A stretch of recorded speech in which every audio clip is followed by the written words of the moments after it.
yow mi abonné gul gaawul gaaw doon membre jàngat ngir nga mën a am lépp luy xeetu information dañuy saytu di leeral di wóoral laata ñuy diffuser.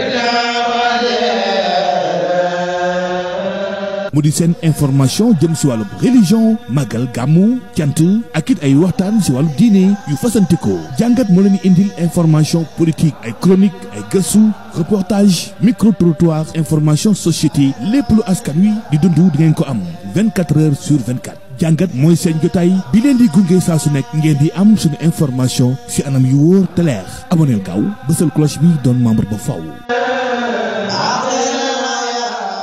asalaamaaleykum wa rahmatullahi wa barakaatuhu mbokki jullit yi mbokki taalibe yi mbokki téléspectateurs yu jàngat TV ñu ngi leen di nuyu di leen ziar di la ñaan jàmm ci di ko sàkk ci yéen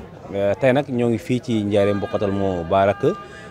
ci fukki fan ak juróom yi nga xam ne moom la mooy fukki fan ak juróom yi koor gi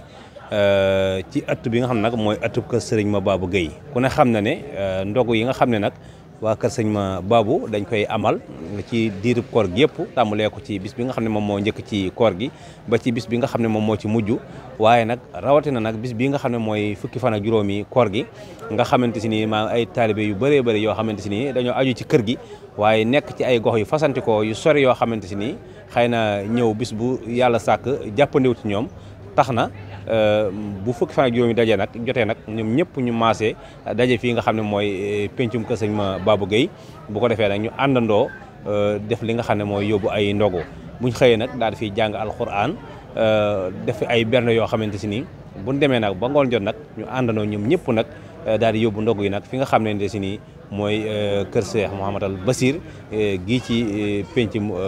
Njaaréem kon xam naa danañ ànd ak yéen rek wane leneen ak li nga xamante si ni xew na ci bis bi yëpp mu jëm ci wàllum jàng alxuraan mi jëm ci wàllum waañ wa ak ni nga xamante si ni daal noonu la ñuy waajale bis bi yëpp rek incha allah dana ànd ak yéen fii ci Njaaréem Bokkatal Mubaarak ci pencum kër Serigne Mababou Gueye kon xam naa ci kanam tuuti rek ñu ànd ak yéen wane leneen ak li nga xamante si ni xew na fii nga xamante si ni mooy kër Serigne Mababou Gueye jërë ngeen jëf.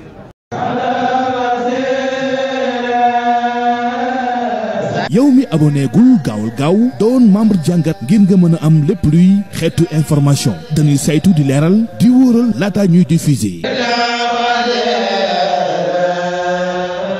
mu di seen information jëm si wàllu religion magal gàmmu cant ak it ay waxtaan si wàllu diine yu fasantikoo jàngat moo leen indil information politique ay chronique ay gëstu reportage micro trottoir information société lépp lu askan wi di dund di ngeen ko am 24 heures sur 24. jàngat mooy seen jotaay bi leen di gunge saa su nekk ngeen di am suñu information si anam yu wóor te leer aboneel gaaw bësal cloche bi doon membre ba faw.